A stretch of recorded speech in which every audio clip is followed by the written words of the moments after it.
Antes de que empecemos a leer estos versículos, quisiera que por un momento nos vamos unos cuantos siglos atrás, por allá por el siglo XII, y empecemos a meditar por qué un hombre llamado Anselmo de Canterbury llegó a una serie de conclusiones que llama mucho la atención porque estas conclusiones tienen mucho que ver con el estudio que vamos a hacer esta mañana. Anselmo, en el siglo XII, empezó a meditar en la palabra del Señor y por qué razón el Señor tenía una cantidad de elegidos o escogidos para salvación. En este momento, Anselmo, haciendo uso de la razón, combinándola con las Escrituras, empezó a filosofar un poco acerca de por qué Dios había elegido a unos para salvación. Y dentro de esta especulación, y déjenme aclarar que es mera especulación, es algo que la Biblia no enseña.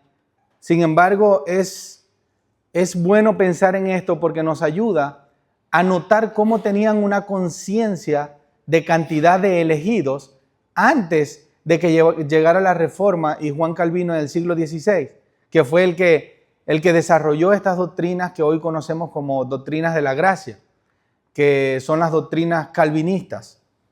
Pero 5 siglos antes, este hombre Anselmo estaba haciendo una serie de razonamientos y llegó a la conclusión de que antes de la fundación del mundo, cuando Satanás pecó y cayó con una cantidad de ángeles. Usted ha escuchado por ahí que existen demonios, que hay muchos demonios, y han escuchado que hay legiones de demonios en el mundo. Bueno, asimismo, como Satanás cayó, también cayeron muchos demonios, y para Anselmo, los escogidos son la sustitución exacta de las personas que tenían que sustituir a esos ángeles que cayeron. Es decir, que Dios estaba haciendo una especie de recuperación de los escogidos. Vuelvo a repetir y aclaro, esto es simple especulación, es una teoría que tiene este hombre Anselmo. Ahora, ¿cuál es la intención que yo quiero que meditemos en esto antes de empezar a estudiar la palabra? Es que debemos saber que ciertamente se han buscado respuestas por qué el Señor ha elegido a algunos y a otros no los eligió. ¿Por qué el Señor no elige a la raza humana? Y esto no es algo nuevo, no es algo inventado. Estoy hablándole de casi 800 años atrás, que ya alguien, un hombre, un sacerdote, estaba haciendo reflexiones en cuanto a esto y llegó a esta conclusión. Él decía, si Dios es perfecto, Él creó una cantidad de seres y de ángeles exactos y perfectos. Cuando estos ángeles cayeron, Él tenía que restituir estos ángeles que habían pecado. Y la restitución la hizo en base a los escogidos y la sigue haciendo. Mire, aunque esta es una especulación, si esto fuera cierto, imagínense la cantidad de demonios que hay, la cantidad de ángeles caídos.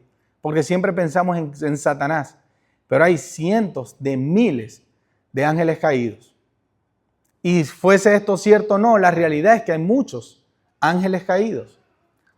Pero lo que es más cierto todavía es que hay una cantidad de personas que han sido elegidas para salvación. Y esta mañana vamos a estudiar lo que es la expiación limitada, que quiere decir una expiación que no es para todo el mundo. Usted ha escuchado por ahí decir, no, que el Señor murió por los pecados de todos y todos pueden ser salvos y todo el mundo es salvo. Pero la Biblia enseña algo contrario a esto. Son algunos, son escogidos, son unos pocos. Y para eso les quiero invitar que leamos el Evangelio de Juan del versículo 30 al 50. Y tengo como intención de que usted salga de aquí de 2 maneras. La primera, si usted es elegido por el Señor, usted va a estar seguro al salir de aquí de que Él lo va a preservar hasta el fin, en la vida eterna. Y lo segundo, si usted no es elegido por el Señor, usted va a arrepentirse de sus pecados y si Y si es la voluntad del Señor, usted va a ser una persona regenerada. Así que mi intención es que usted sepa dónde usted está para que usted pueda conocer el Evangelio como es correctamente. Así que le invito al Evangelio de Juan, capítulo 6, versículo 30 al 50. Dice así. Le dijeron entonces, ¿qué pues haces tú como señal para que veamos y te creamos? ¿Qué obra haces? Nuestros padres comieron el maná en el desierto, como está escrito. Les dio a comer pan en el cielo. Entonces Jesús les dijo, en verdad les digo que no es Moisés el que les ha dado pan del cielo, sino que es mi Padre el que les da el verdadero pan del cielo. Porque el pan de Dios es el que baja del cielo y da vida al mundo. Señor, danos siempre de este pan, le dijeron. Jesús les dijo, yo soy el pan de la vida, y el que viene a mí no tendrá hambre, y el que cree en mí nunca tendrá sed. Pero ya les dije que aunque me han visto, no creen. Todo lo que el Padre me da, vendrá a mí, y el que viene a mí, de ningún modo le echaré fuera. Porque he descendido del cielo, no para hacer mi voluntad, sino la voluntad de aquel que me envió. Y esta es la voluntad del que me envió, que de todo lo que Él me ha dado, yo no pierda nada, sino que lo resucite en el día final. Porque esta es la voluntad de mi Padre, que todo aquel que ve al Hijo y cree en Él, tenga vida eterna.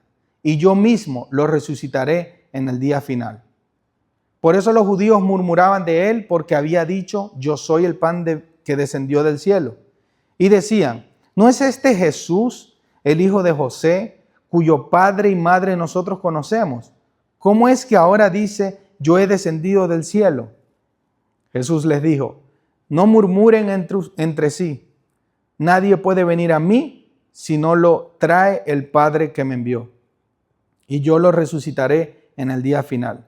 Escrito está en los profetas, y todos serán enseñados por Dios. Todo el que ha oído y aprendido del Padre viene a mí. No es que alguien haya visto al Padre, sino aquel que viene de Dios.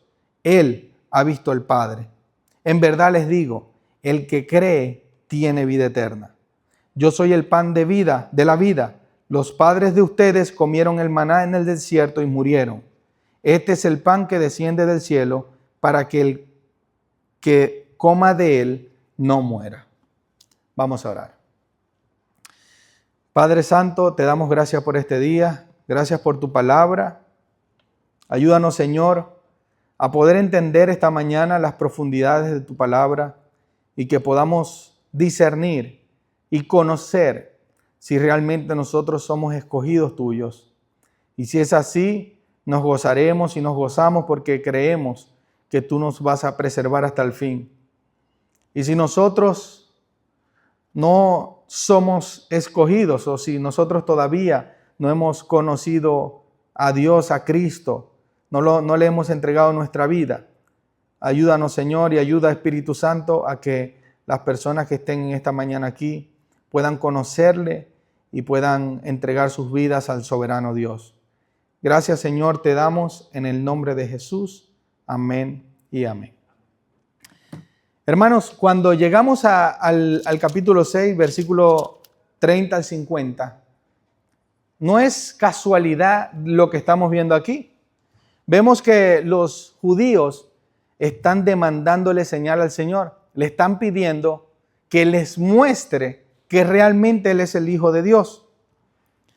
Y esta exigencia de señal tampoco es casualidad que ocurra un día antes de que el Señor había hecho el gran milagro de la multiplicación de los panes y los peces. Esto es uno de los milagros más, cinéfilos o que se encuentran en el cine, la multiplicación del pan y de los peces, porque llama mucho la atención cómo pudieron comer tantas personas de unos pocos panes y peces. Y este milagro conmocionó tanto al pueblo de Israel y al pueblo judío que el día siguiente estaban tratando de ver con sus propios ojos cómo el Señor repetía este milagro.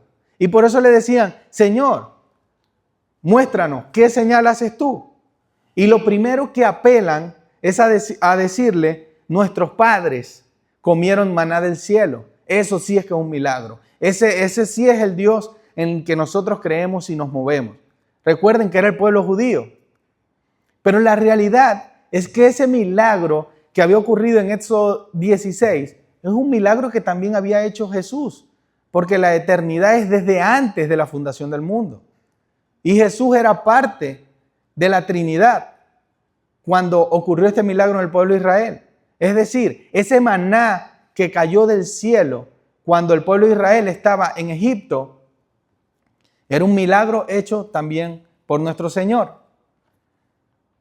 Vámonos rápidamente a Éxodo 16 y vamos a encontrar cómo el pueblo de Israel, mientras era liberado por el Señor de la esclavitud de Egipto, caminaba por el desierto y se empezaron a quejar de él porque el Señor no habían tenido que comer esos días. Recuerden que esta queja del pueblo de Israel, que casi no cambió en cientos de años, es muy semejante a esta petición de señal que le hacen al Señor estos judíos. Cuando el pueblo estaba saliendo de Israel, habían visto milagros poderosos, habían visto cómo el Señor abría el mar en dos, habían visto cómo el Señor los había enviado 10 plagas a Egipto y los había liberado. Habían visto milagros poderosos y sin embargo, cuando estaban por el desierto, caminando por el desierto, empezaron a dudar. Mire, yo no he visto una gente tan malagradecida como el pueblo de Israel. Después de que Dios había hecho tantos milagros tan hermosos y visibles y estaban por el desierto, les dio un poco de hambre y empezaron, y miren cómo le dijeron a Moisés: ojalá hubiéramos muerto por mano del Señor en la tierra de Egipto, cuando nos sentábamos junto a las ollas de carne, cuando comíamos pan hasta saciarnos, pues nos han traído a este desierto para matar de hambre a toda esta multitud. Qué manera de expresarse. Ellos eran esclavos en Egipto, eran maltratados y Dios los estaba rescatando para llevarlos a la tierra prometida. Y ellos por el desierto pasaron la primera dificultad y de una vez, ojalá nos hubiésemos quedado allá. Nos trajeron para acá a matarnos de hambre. Y esto se asemeja mucho en la vida del cristiano cuando empezamos nuestra vida o nuestro caminar con el Señor y tenemos la primera dificultad y nos empezamos a quejar de una vez y decir: no, yo no sé para qué me hice evangélico, o yo no sé para qué yo fui para la iglesia el domingo porque me pasó esto. Porque empezamos a dudar del verdadero premio que es nuestra salvación, que el Señor nos da por gracia, gratuitamente. Eso es lo que el Señor nos ha regalado. Ahora, las aflicciones van a venir. Este mundo vamos a tener aflicciones necesariamente. Por eso es que en esta iglesia se predica a Cristo y la salvación. No se predican señales, no se predican obras, no se predican milagros. Porque el pueblo sigue siendo terco y sigue apartando su mirada del Señor. Ojalá, recuerden, yo no sé si usted ha conocido una persona así, de malagradecida. Ojalá hubiésemos muerto por la mano del Señor en la tierra de Egipto. Cuando usted ayuda a una persona y le está haciendo un favor o lo invita a trabajar y le responde: no, pero esto es una explotación. Aquí yo estoy siendo explotado. Hermano, pero si estás teniendo un trabajo, dale gracias a Dios. Así se manejaba el pueblo de Egipto, pero no se queda la historia ahí. Cuando ellos tenían hambre y estaban en el desierto, el Señor hizo un milagro impresionante que después nosotros lo entendemos en este capítulo 6 de Juan. El Señor hace llover maná del cielo. Usted piense por un momento lo que sería que usted esté en un desierto pasando hambre y el Señor envía a llover, a caer del cielo, literalmente comida, pan. La Biblia dice que era como escarcha. Ellos lo juntaban y comían. Agarraban como 2 litros cada uno y comían hasta saciarse. Todos los días comían. Pero un día, con este milagro, ellos iban llegando ya a la tierra de Canaán. Y adivinen qué, se quedaron sin agua. Y adivinen qué hicieron ellos cuando se quedaron sin agua. Murmuraron en contra del Señor otra vez. Y dijeron, ojalá nos hubiésemos quedado en tierra de Egipto a morirnos aquí en el desierto. Sin embargo, el Señor en su providencia, en lo maravilloso que Él es, en lo misericordioso que Él es, Él le dice a Moisés, golpea esa roca. Y Él golpea la roca y sale agua. Y empieza a brotar agua y todos empiezan a tomar otra vez otro gran milagro de Dios. Y la pregunta sería, ¿el pueblo de Israel se merecía que el Señor hiciera estos milagros? ¿El pueblo de Israel merecía, siendo tan malagradecido, que el Señor les diera pan del cielo y les diera agua de la roca? Pero nuestro Señor, cuando escoge a su pueblo, no lo suelta. Ese es el Señor de nosotros. Él escoge y tiene a sus escogidos y no los suelta. Este tipo de demandas que le estaban haciendo el Señor un día después de haber hecho este milagro, Él responde como lo hizo en Mateo 12:39. Una generación perversa y adúltera demanda una señal, y no se le dará señal, sino la señal de Jonás el profeta. Eso es lo que es una generación que menosprecia lo que Dios hace por su pueblo. Hermanos, lo que son del Señor, los que no son del Señor, nunca se convertirán a Él. Y esto es una verdad dura de decir. Los que no son escogidos del Señor nunca van a llegar a sus pies. Ellos ya han sido condenados por sus pecados, por la decisión voluntaria que ellos han tenido de alejarse de Dios. Fíjense que entre este interín de conversación con los judíos, nos recuerda una historia que está en Lucas 16:19, y la voy a leer rápidamente, donde un hombre rico había muerto y un hombre pobre también había muerto. Y cuando estaba ya en el infierno, el hombre rico le gritó a Abraham, le dijo, Padre, ten misericordia de mí y envía a Lázaro para que moje la punta de su dedo en agua y refresque mi lengua, pues estoy en agonía en esta llama. Y Abraham le respondió, Hijo, recuerda que durante tu vida recibiste bienes y Lázaro igualmente males, pero ahora él es consolado aquí y tú estás en agonía. Y además de todo esto, hay un gran abismo puesto entre nosotros y ustedes, de modo que los que quieran pasar de aquí no pueden y los que quieran cruzar de allá tampoco pueden. Entonces él les dijo, te ruego pues, Padre, que los envíes a la casa de mi padre, porque tengo 5 hermanos, para que les advierta, a fin de que ellos vengan también a fin de que ellos no vengan a este lugar de tormento. Pero Abraham le dijo, ellos tienen a Moisés y a los profetas, que los oigan a ellos. Y él le dijo, no, Padre Abraham, sino que si alguno va a ellos de entre los muertos, se arrepentirán. Y Abraham le respondió, si no escuchan a Moisés y a los profetas, tampoco se persuadirán si alguien se levanta entre los muertos. Le está diciendo que no iba a funcionar el plan de que alguien vaya de entre los muertos a rebelarse para que ellos se entreguen a Cristo.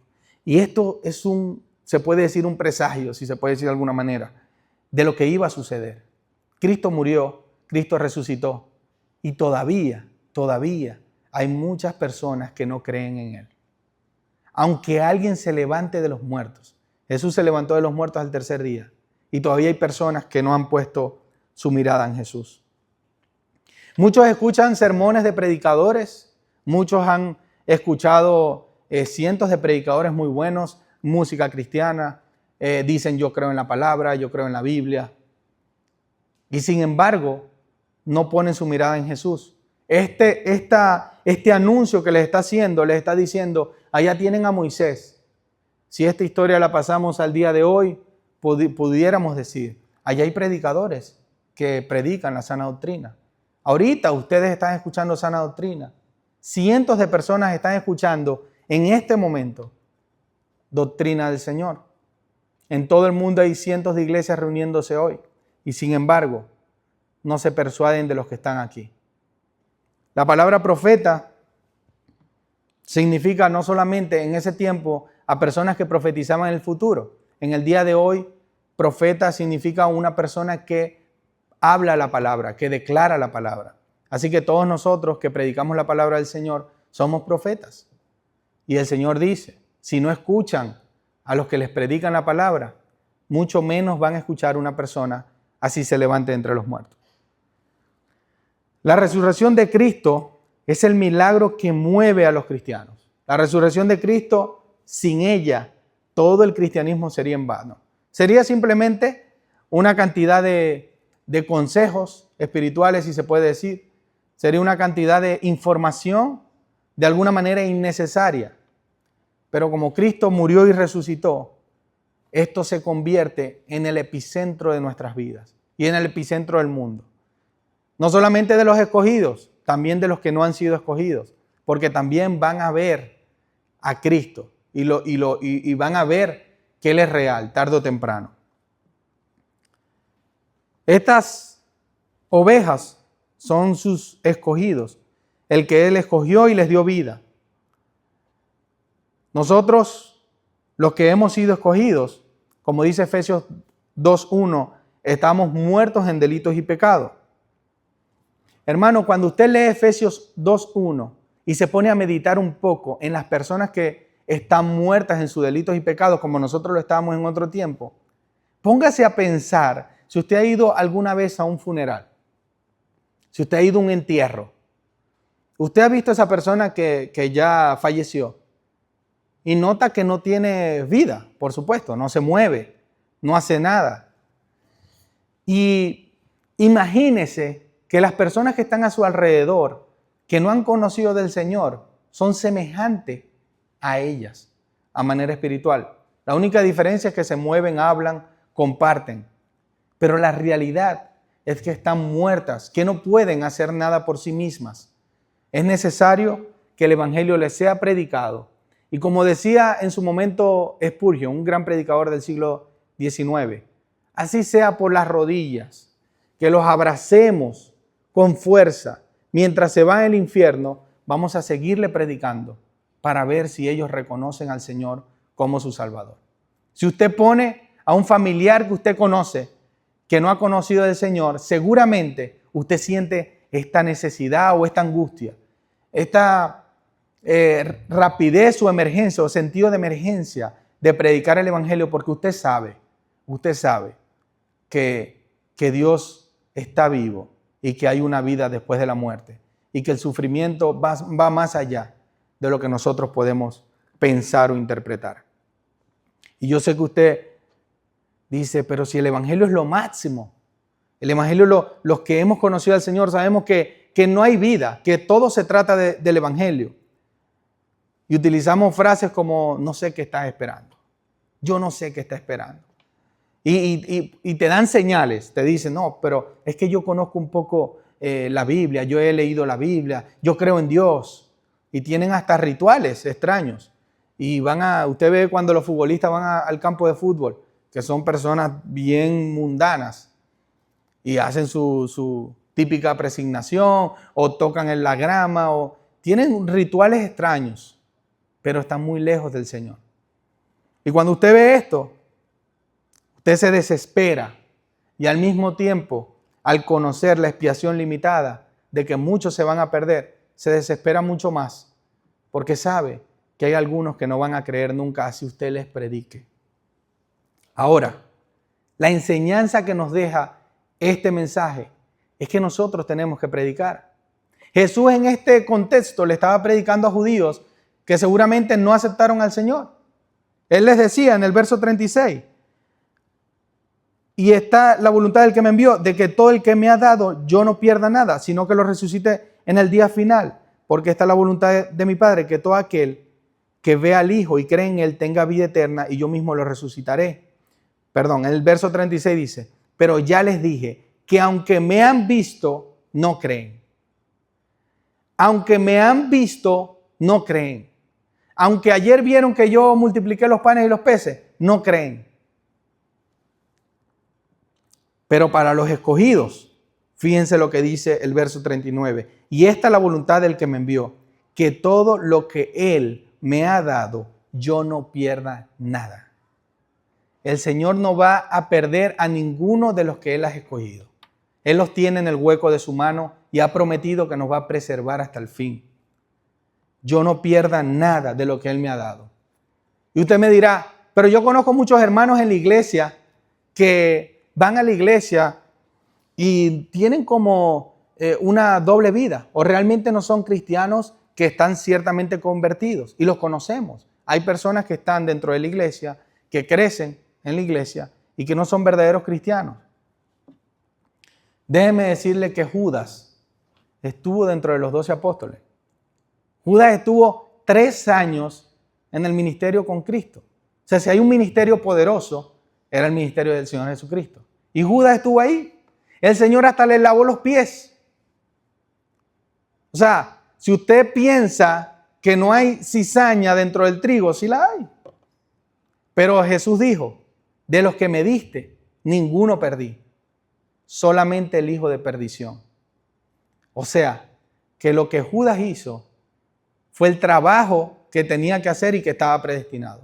Y no fue culpa del Señor. Esto es responsabilidad humana. Porque si el Señor le da justicia a todos, nos da justicia a todos, yo quisiera que alguno aquí me dijera si algún día no ha pecado, no ha cometido un pecado. Porque ya con un pecado es suficiente para que nosotros nos merezcamos el infierno. No merezcamos el infierno. Judas caminó con el Señor 3 años, estuvo con Él y lo traicionó con un beso. Entonces sí, hay personas que van a crecer entre la iglesia, pero van a ser purificadas en el día final y se va a saber quiénes son realmente los escogidos del Señor. Juan 17:12 dijo Cristo, cuando yo estaba con ellos, los guardaba en tu nombre, el nombre que me diste, y los guardé, y ninguno se perdió, excepto el hijo de perdición. Uno de los textos que quise intencionalmente utilizar 3 versiones diferentes para que usted tenga esa confianza de que el Señor, de que todos los que son llamados ovejas y escogidos van a aceptar al Señor, es Hechos 13:48. Yo le quiero invitar que busquen en sus Biblias Hechos 13:48. Y este texto nos enseña en medio de una predicación del apóstol Pablo. Imagínense al apóstol Pablo predicando y que muchas personas no procedan al arrepentimiento. Pero en Hechos 13:48 el apóstol Pablo estaba predicando y mire la reacción de los gentiles que estaban por ahí. Al oír esto, los gentiles se regocijaban y glorificaban la palabra del Señor. Y creyeron todos los que estaban ordenados a vida eterna. Y creyeron todos los que estaban ordenados a vida eterna. Lo voy a leer en otra traducción. Dice, cuando los gentiles oyeron esto, se alegraron y agradecieron el mensaje del Señor. Y todos los que estaban destinados a la vida eterna creyeron. Lo voy a leer en otra versión. Cuando los que no eran judíos oyeron esto, se pusieron muy contentos y dieron gracias a Dios por el mensaje que les había dado. Y todos los que estaban destinados a vivir para siempre creyeron en el mensaje de Dios. Ahí la Biblia no dice que creyeron todos. Dice, creyeron todos los que estaban destinados para vida eterna. Aquí podemos ver una vez más cómo solamente los que están elegidos por el Señor son los que van a creer en Él. Mire, y esto lo puede encontrar usted en todas las versiones. Lo dice muy similar, con el mismo significado. De esta hermosa doctrina, hermanos, tenemos cientos de versículos. Y eso es una buena esperanza para el cristiano, saber que el Señor nos eligió y nos va a preservar hasta el fin. Ahora, esto no significa que no vamos a desanimarnos por el camino, no vamos a tener dificultades. Esto significa que tenemos una promesa que el Señor hace en Filipenses 1:6, que el apóstol Pablo hace en Filipenses y les dice: estoy convencido precisamente de esto, que el que comenzó en ustedes la buena obra, la perfeccionará hasta el día de Jesucristo. Él le está diciendo: hermanos, no se preocupen. Yo sé que tienen dificultades. Yo sé que pueden estar pasando por momentos difíciles. Yo sé que están luchando para santificarse. Pero estoy convencido que Jesús, que comenzó la buena obra, la va a perfeccionar hasta el día del fin. Así que no se desanime, hermano. Sigamos siéndole fiel al Señor y esforzándonos. Ahora, nos vamos a los no escogidos. La palabra nos enseña que nadie puede venir al Señor si Él no los atrae. Al avanzar en el versículo 44 del capítulo 6, dice: nadie puede venir a mí si no lo atrae el Padre que me envió, y yo lo resucitaré en el día final. Esto no quiere decir que no debamos predicar la palabra, porque ni usted ni yo sabemos quiénes van a ser salvos y quiénes no. La gente no tiene aquí un afiche que dice escogido. Uy, voy a predicar porque ese tiene un sello de escogido. No sabemos quién va a ser elegido, escogido o no. Deberíamos de mirarlos a todos como posible escogido. Y de esa manera predicarles con toda la pasión. Y agarrarlos por los pies si es posible. Para enseñarles que Jesús, como enseñaban en escuela dominical, es el único camino, es la verdad y es la vida. El que come de esta comida, no de la que le dieron a los padres en Israel. Al otro día, esa comida, si los israelitas la guardaban, se llenaba de gusanos. No, es la comida, el pan de vida que descendió del cielo. Y como hoy vamos a hacer esta tarde, a tomar la Santa Cena, simbólicamente, los que comemos, los que somos parte del cuerpo de Cristo, estamos haciéndonos unos con Él y estamos mostrando al mundo que somos el cuerpo de Cristo, somos la iglesia, la novia, que Él nos va a perfeccionar hasta el día del fin. Quiero hacer un paréntesis y aclarar que hay un pequeño grupo de hermanos que son hipercalvinistas, que entran en un tipo de herejía, si se puede decir, donde han determinado que como Dios ya tiene a todos escogidos y ya Dios sabe quién se va a salvar o que no, no hay que predicar el evangelio. Y tenemos que tener una vida tranquila, porque si Dios nos escogió, ya estamos salvos. No tenemos que santificarnos, como lo manda Tesalonicenses 3:4, porque la voluntad de Dios es vuestra santificación, no tenemos que hacerlo, porque si Él nos santificó, Él nos tiene que preservar. Y este grupo hipercalvinista lleva al extremo esta doctrina que no predica el evangelio, que no enseña las buenas nuevas. Cuando el Señor decidió que el medio instrumental que iba a hacer que muchos llegaran al arrepentimiento y fe, iba a ser la exposición de la palabra de Dios, la predicación de la palabra. Ese es el medio instrumental. Nosotros tenemos la obligación de predicar el evangelio con desesperación y con urgencia para hacer la obra que el Señor nos ha mandado, a ser colaboradores de la extensión del reino del Señor. Y Él está escogiendo y Él está reuniendo a sus escogidos. Piense por un momento en las personas que le rodean, las personas con quien trabaja, familiares, que hace años usted no le predica de Cristo. Piense en esas personas como personas muertas que si siguen por ese camino no van a poder ver a Cristo y no van a poder gozarse por la eternidad. Piense en ellos. Y quisiera hacer algunas aplicaciones a este texto que nos enseña tanto cómo nosotros debemos ver a las personas que no han entregado su vida al Señor. Miremos a estas personas con ojos de misericordia, no de juicio. No estemos por ahí diciendo, estás para el infierno. Eso no es la forma de predicar el evangelio. Habían dos hombres que predicaban el evangelio. Había un predicador en una iglesia hace muchos años atrás. Y este predicador tenía una manera de predicar el mensaje que fue rechazado por la congregación. La congregación no lo quiso más y lo expulsaron. Y después vino otro predicador y predicaba la misma doctrina que este predicador y la congregación lo amó. Era la misma doctrina. Le preguntaron a los hermanos de la iglesia, entonces, ¿por qué ustedes votaron a este predicador de la iglesia? Y ellos dijeron, porque aunque los dos predicadores nos mandaban para el infierno, uno lo hacía con amor. Uno tenía misericordia. Uno nos decía que el amor de Dios es más grande y que nosotros debemos de ir al arrepentimiento y fe. Y lo hacía con amor.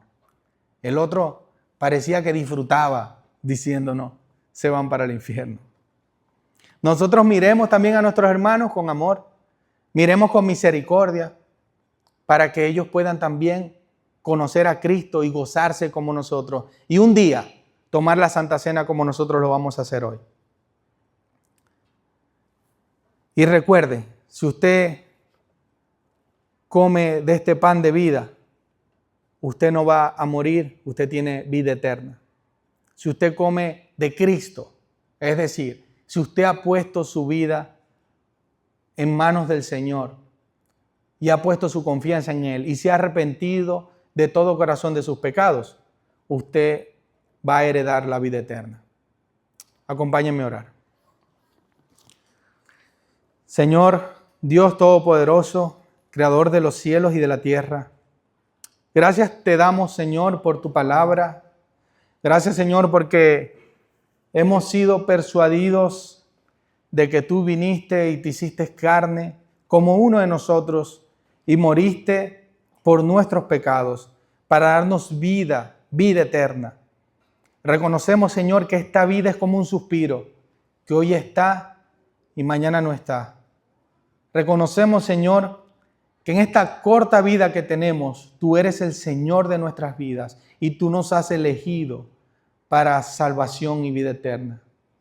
Así también, Señor, te pedimos por nuestros familiares, por nuestros amigos que todavía no toman la decisión más importante de la vida, que es rendirse a ti. No han reconocido que tú eres el soberano Dios y Señor de sus vidas. Ayúdalos, Señor. Espíritu Santo, muévelos al arrepentimiento y fe. Concédeles que ellos se puedan arrepentir y conocerte, para que puedan gozar también de una cena como la que vamos a hacer aquí, pero en el cielo contigo, mirándote cara a cara, siendo perfectos, porque tú nos vas a perfeccionar en el día del fin.